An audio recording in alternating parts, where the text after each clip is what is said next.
Hey guys, so I just produced another one of my famous rambling videos, and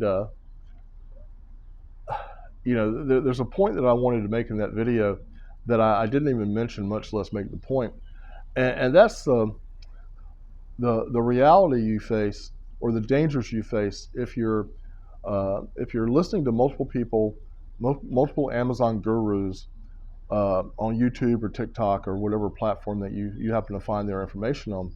And let's say you decide that you're going to follow their advice. Maybe you buy their course. I don't know.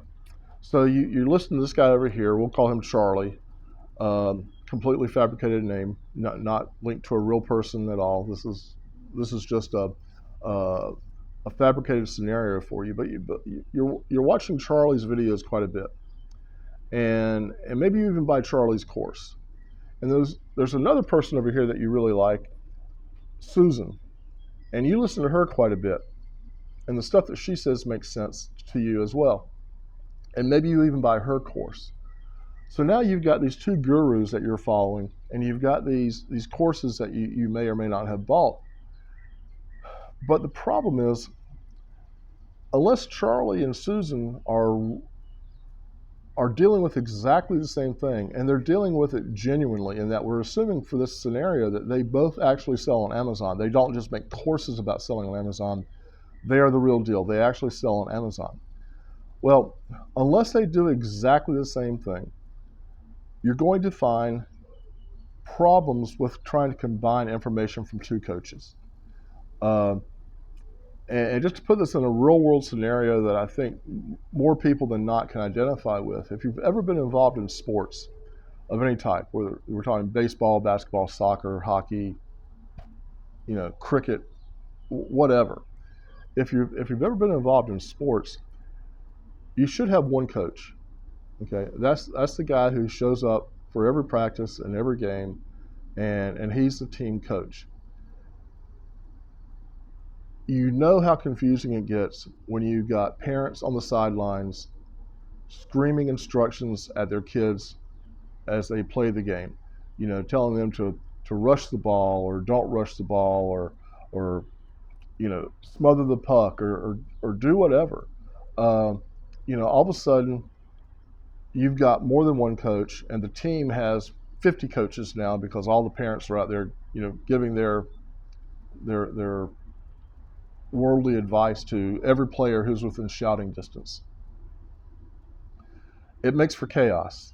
The best teams in almost any sport usually have parents that are silent. Um, the team listens to the coach, follows the coach's instructions, and that's it. Because it's really hard to be a kid out there kicking the ball around, and your coach is telling you to do one thing, and mom and dad are on the sidelines screaming at you with the lungs of foghorn, and just drowning out everything else in the whole world. And it's really hard to know that you've got to ride home with them and sleep in their house tonight when you didn't follow their instructions. So you want to have one coach. It doesn't mean you have to have one coach for your entire life. Maybe you work with one coach for a while, or maybe as a mentor as opposed to just a coaching program. And you do that for a while. And by a while, I would say minimum of 12 months. It takes you 12 months to really learn at a deep level what somebody is trying to get across to you, and and to absorb that information they're trying to convey. And then at the end of 12 months, you reevaluate, and maybe they've moved you in a good direction, which is a great thing, and you choose to continue with them. Or maybe they've moved you in a good direction. It's still a good thing, but you decide, hey, I'd like to get a different flavor this time. So now you go back to another coach and another mentor, and you work with them for 12 months. And it gives you the opportunity at that point, now that you have some coaching under your belt, you know what it's like to be coached and to receive information. Now you can take the slight differences, the nuanced differences between these two coaching approaches, and combine them into something that ultimately becomes uniquely yours. You develop a body of information uh, that really will serve you well long into the future, because now you're thinking for yourself. Uh, So, that's where you want to be. That should be your ultimate goal, is to think for yourself. You don't want to be reliant on coaches and buying courses for the next 20 years. Um, you should not be uh, in need of a coach uh, initially in your Amazon career or your e-commerce career. You shouldn't need coaching for more than a couple of years, but a couple of years will probably do you well. It will probably really accelerate your progress. So I'm a big believer in coaching and mentorships completely.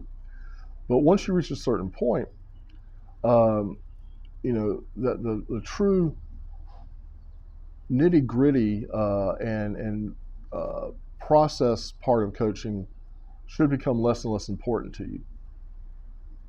And then at some point you'll transition into a stage, and I've been in this stage for many years, where I don't need someone to tell me how to interact with Amazon. I need someone to hold me accountable. I need someone who is going to, maybe I talk to them twice a month. Maybe I'm part of a roundtable, and I am, for the record. I participate in several different mastermind groups, and I find value in all of them. But what they do more than anything is they hold me accountable. Uh, the information that we talk about in our meetings is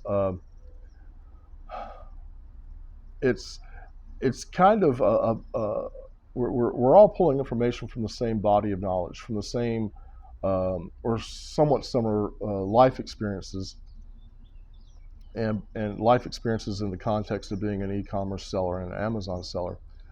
But we are at different places in our journeys.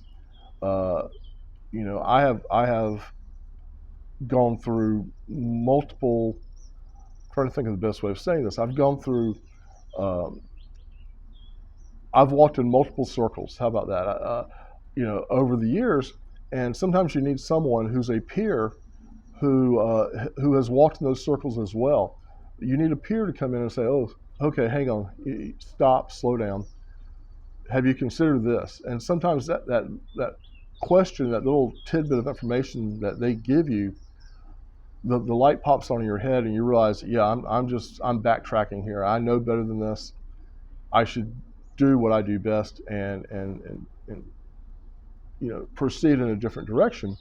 And that little bit of information from a peer, from someone that uh,